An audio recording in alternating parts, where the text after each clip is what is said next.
Namaskar. I am Dr. Gayatri Pandit. Welcome to my channel Learning with Gayatri.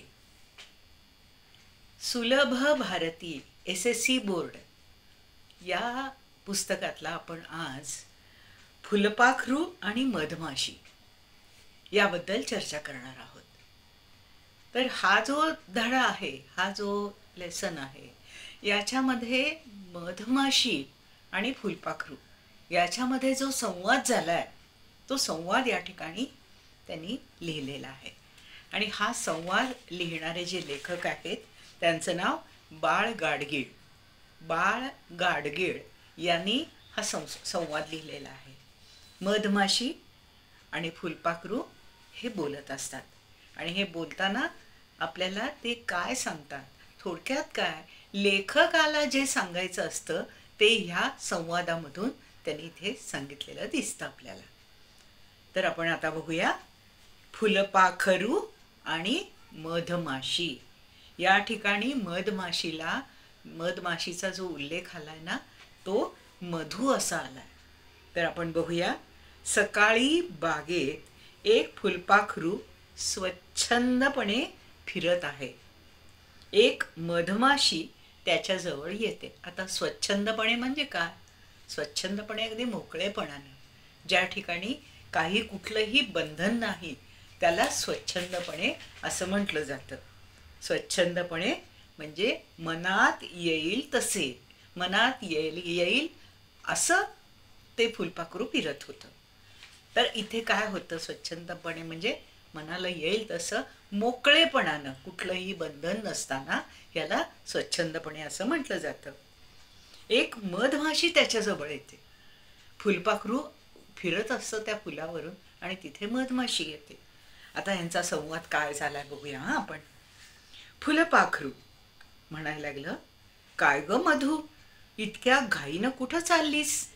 काय ग मधू, इतक्या घाईनं गडबडीनं कुठं चाललीस तू? गडबडीनं कुठं चाललीस? मधू म्हणजे मधमाशी म्हणते, अरे मध गोळा करायला. कुठं चाललीस? ती सांगते, मध गोळा करायला. फुलपाखरू म्हणतं, थांब ना जरा, बघ आजची सकाळ किती सुंदर आहे, थांब ना जरा. त्या मधमाशी बरोबर फुलपाखराला बोलायचं असतं, पण मधमाशीला घाई असते नेहमीच, गडबडीनं सगळीकडे जायचं, फुलातला मध गोळा करायचा. ही घाई कायम प्रत्येक मधमाशीला असते, कारण त्यांचं ते कामच आहे. मधमाशीला म्हणतात अतिशय कामसू. मधमाशीचा जो गुण सांगितला जातो ना तो अतिशय कामसू म्हणजे काम करणारा, बिझी. आणि मग फुलपाखरू काय म्हणतं, थांब ना जरा, थोडं थांब ना, काय घाईत आहेस एवढी, चल बघ आजची सकाळ किती सुंदर आहे. आज हे जे मॉर्निंगचं जे वेळ आहे ही किती सुंदर आहे. सगळं कसं शांत, थंड आणि खूप सुंदर आहे सगळं, असं त्या फुलपाखराला सांगायचं असतं. मधू म्हणते, हो रे, इकडचं कारंज बघ कसं थुई थुई नाचतंय. तिकडचं कारंज म्हणजे फाउंटन. कारंज म्हणजे फाउंटन.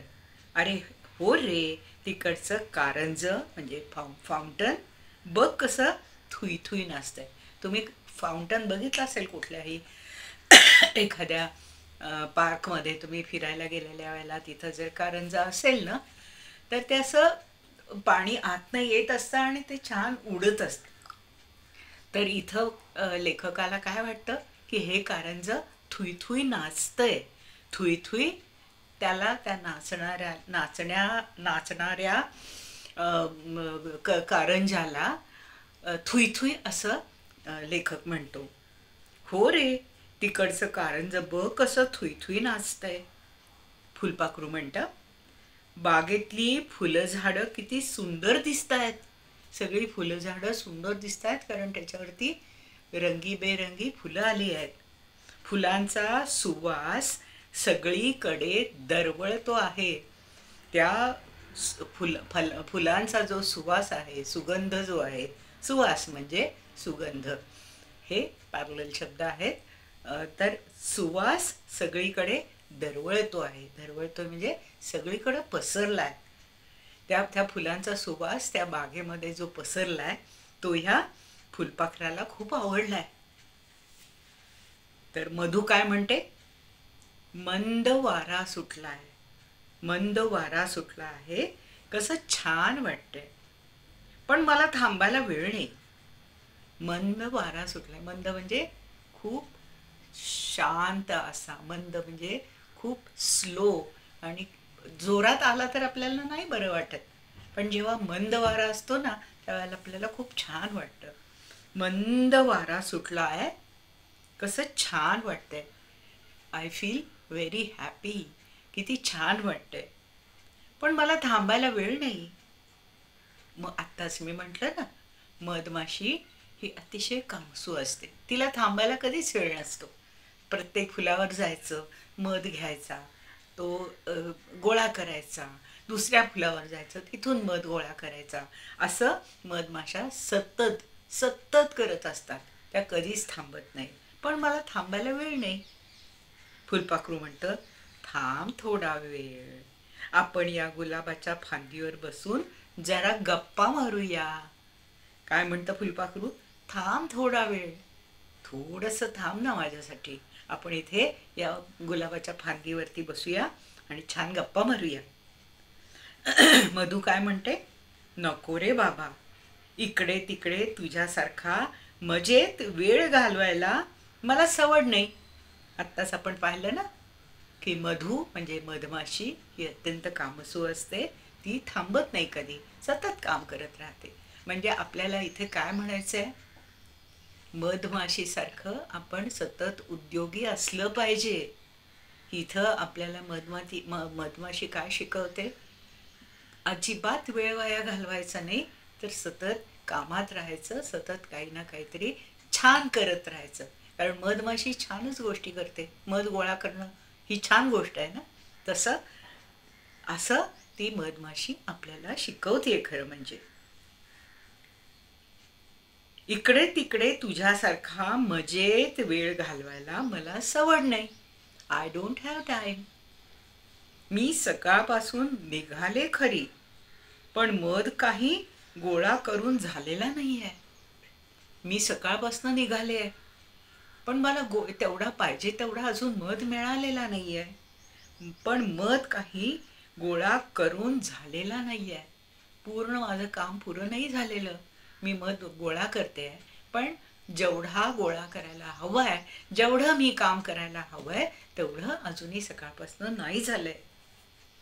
मध गोळा करण्याचं काम कुणी दिलं तुला? तुला कुणी सांगितलं मध गोळा करायला? हे काम कुणी दिलंय तुला? असं कोण विचारतं? फुलपाखरू विचारतं. मधू काय म्हणते? आमच्या राणी माशीनं दिलं. काय असतं? मधमाशा ज्या असतात ना त्यांची एक राणी माशी असते, आणि ती राणी माशी जी असते ना ती त्यांची मुख्य असते. आणि ती जे ह्या बाकीच्या मधमाशांना सांगते ते सगळे त्या मधमाशा काम करत असतात. तर ह्या मधमाशीला तिच्या राणीनं सांगितलं की मध गोळा करायचा. त्यातलं काय असतं? काही मधमाशा घर बनवतात, काही मधमाशा फुलामध्ये फुलांवरती जाऊन मध गोळा करतात. अशी प्रत्येकाला ती कामं वाटून दिलेली असतात. आणि ही कामं कोण वाटून देतं?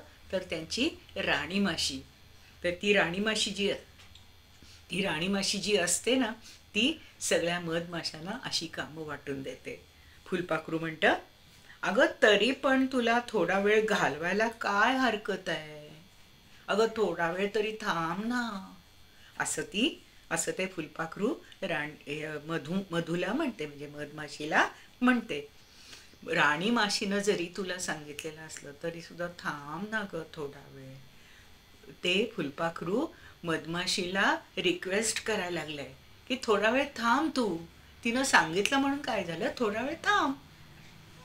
थोडा वेळ घालवायला म्हणजे थोडा वेळ स्पेंड करायला काय हरकत आहे? मधू म्हणते, तुझं मन मोडायला वाईट वाटतं मला. तू जर जे मला रिक्वेस्ट करत आहे ते रिक्वेस्ट मला मोडायला नाही बरं वाटत. पण काय करणार ना, काम आहे हे. पण करणार काय? काम तर कुणाला चुकलं नाही बाबा. सगळ्यांनी कामं केलीच पाहिजेत. कुणालाही काम चुकत नाही. प्रत्येकाने कामंही करावीच लागतात. ते काम करणं हे आपलं कर्तव्य आहे, आपलं काम आहे ते. आपण ते केलं पाहिजे असं ती मधू सांगते. फुलपाखरू म्हणतं, काय ग, एवढा मध गोळा करून तुला काय मिळणार? एवढा मध गोळा केल्यानंतर तुला काय मिळतं? तू काय ह्याच्यातून गेन करतेस? तुला काय मिळतं ह्यातून? शेवटी ती माणसांचीच धन ना. ही सगळा मध तू गोळा करायचा आणि ते कुणाला मिळणार? माणसांना मिळणार. तुला काय मिळालं ह्यातून? तुला काहीच मिळत नाही ह्यातनं. पण माणसांना मात्र हा मध मिळतो. तुम्हाला माहिती आहे का, मध हा औषधी असतो आणि अनेक त्रासांवरती हा मध आपण घेतो. आपल्याला त्यातून अनेक प्रकारचा फायदा मिळतो. शेवटी ती माणसांचीच धन ना, म्हणजे माणसांनाच मिळणार ना. मधू म्हणते, असं कसं? आम्हालाही मध लागतोच की. म्हणजे मधमाशा ह्या मध खातात सुद्धा आणि त्यामुळं त्या हेल्दी असतात. मध लागतोच ना.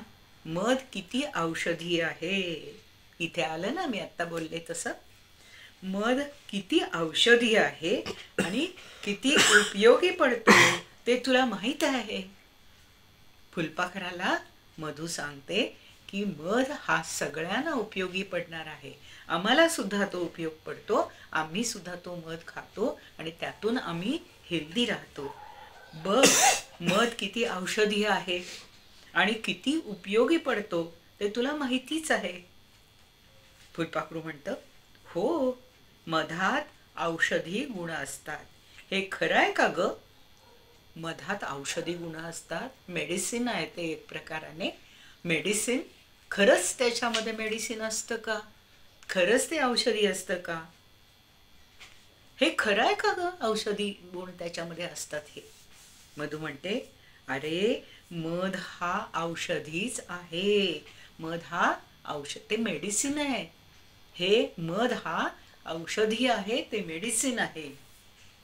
फुलपाखरू म्हणतं, मध मला खूप आवडतो. फुलपाखरूला सुद्धा मध आवडतो बरं का. अरे पक्ष्यांना सुद्धा मध आवडतो.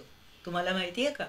पक्षी सुद्धा आपली बारीकशी चोच त्या फुलामध्ये असे घालतात आणि त्यातून मध असा सक करून घेतात. असं आहे. पक्ष्यांना सुद्धा मध आवडतं. आता मध कुणाला आवडणार नाही? किती गोड आणि छान स्वादिष्ट असतो. मध मला खूप आवडतो, फुलपाखरू म्हणते. पण माझ्याशी गप्पा मारायला तुला वेळ नाही. मला मध आवडतो ग, पण माझ्याशी थोडा वेळ गप्पा मार ना. माझ्याशी गप्पा मारायला तुला वेळच नाही. हे मात्र मला बिलकुल आवडत नाही. तुला माझ्याशी बोलायला वेळ नाही, तुला माझ्याशी गप्पा मारायला वेळ नाही, हे मात्र मला बिलकुल नाही आवडत. तुमचा असा एखादा मित्र असेल आणि त्याला तुम्ही सांगितलं की माझ्याशी जरा गप्पा मार आणि त्याला जर वेळ नसेल, त्याला जर काही काम असेल, तर तो म्हणेल ना की मला वेळ नाही आता. त्यावेळेला तुम्हाला वाईट वाटेल. पण वाईट वाटायचं कारण नाही, कारण तो उद्योगी आहे. तो उद्योगी आहे हे हा जो त्याचा गुण आहे तो तुम्ही सुद्धा आत्मसात करायला हरकत नाही. असं आहे इथे. पण माझ्याशी गप्पा मारायला तुला वेळ नाही, हे मात्र मला बिलकुल आवडत नाही. कामात, मधू म्हणते, कामात मग्न राहणं, मग्न म्हणजे इन्वॉल्व राहणं, बिझी राहणं, कामामध्ये बिझी राहणं, यात सुद्धा आनंद असतो. तुम्ही बिझी जर राहिलात तर त्यातनं सुद्धा तुम्हाला आनंद मिळतो.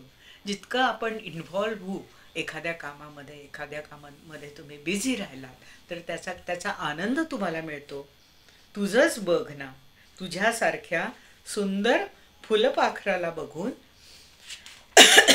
किती आनंद होतो.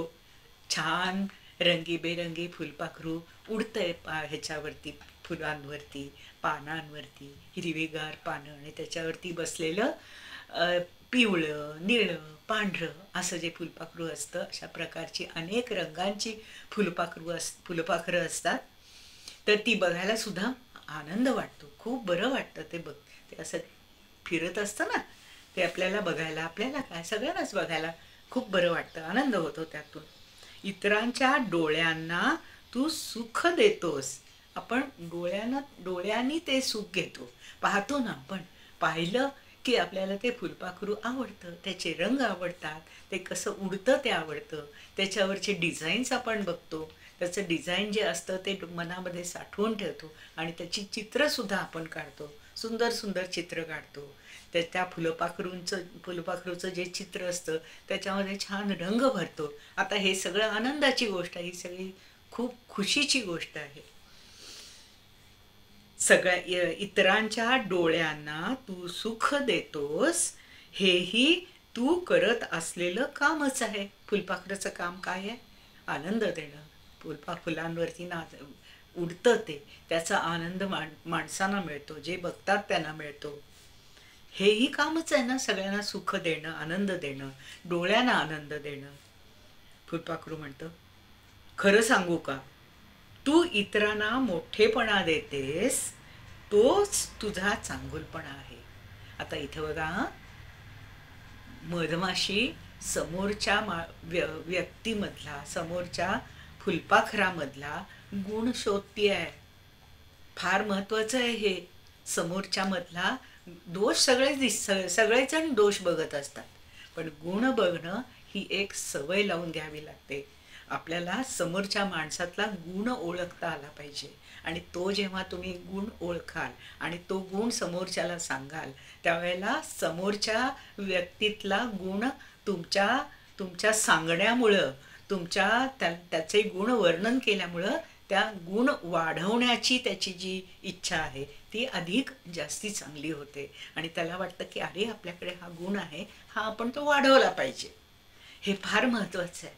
तर इथे काय झालंय, मधू म्हणते की तू हे करत असलेलं कामच आहे की, किती सुंदर काम आहे तुझं. तर फुलपाखरू त्या मधूमधला जो गुण आहे ना, दुसऱ्याचा चांगुलपणा, दुसऱ्यातला गुण ओळखणं, याचं त्याला फार कौतुक वाटलं. तोच तुझा चांगुलपणा आहे. तू इतरांना मोठेपणा देतेस, दुसऱ्यांचा चांगला गुण बघतेस, हा तुझा चांगुलपणा आहे. मधू काय म्हणते, तसं नाही रे, तुझे विचार खूप चांगले आहेत. तुझे विचार, you are thinking very nicely. तुझं थिंक करणं जे आहे, तुझं विचार करणं जे आहे ते खूप चांगलं आहे. त्यामुळे तुला सगळेच चांगले दिसतात. आपण ज्या नजरेनं समोरच्याला बघतो ना, त्या नजरेमुळं आपल्याला समोरचा चांगलाच दिसतो. हे का होतं, तर आपण गुण त्यातले शोधत असतो. त्यामुळं गुण शोधल्या कारणानं आपल्याला वाटतं की समोरचा चांगलाच आहे, आणि समोरच्याचा गुण ओळखणं ही एक मोठी चांगली कला आहे. म्हणून तुला तुझ्यातला मोठेपणा तुला सगळेच चांगले दिसतात, म्हणून तुला तुझ्यातला मोठेपणा दिसत नाही. तू खूप मोठी आहेस, पण तुझ्यातला हा चांगला गुण असा आहे की तुला तुझा मोठेपणाच कळत नाही. तू आहेस मोठी, तुझं मन खूप चांगलं आहे, तुझं मन मोठं आहे. समोरच्याचं गुण शोधणं आणि तो गुण सांगणं, हे तुझ्यामध्ये खूप चांगली गोष्ट आहे, आणि ही चांगली गोष्ट तुलाच माहिती नाही. खरं काय होतं माहितीये का, दुसऱ्यातला चांगला गुण जो असतो तो आपण जेव्हा दुसऱ्याला सांगतो, त्यावेळेला समोरच्याला खूप मोठा आनंद होतो. म्हणून तुला तुझ्यातला मोठेपणा दिसत नाही, असे म्हणत मधमाशी निघून गेली.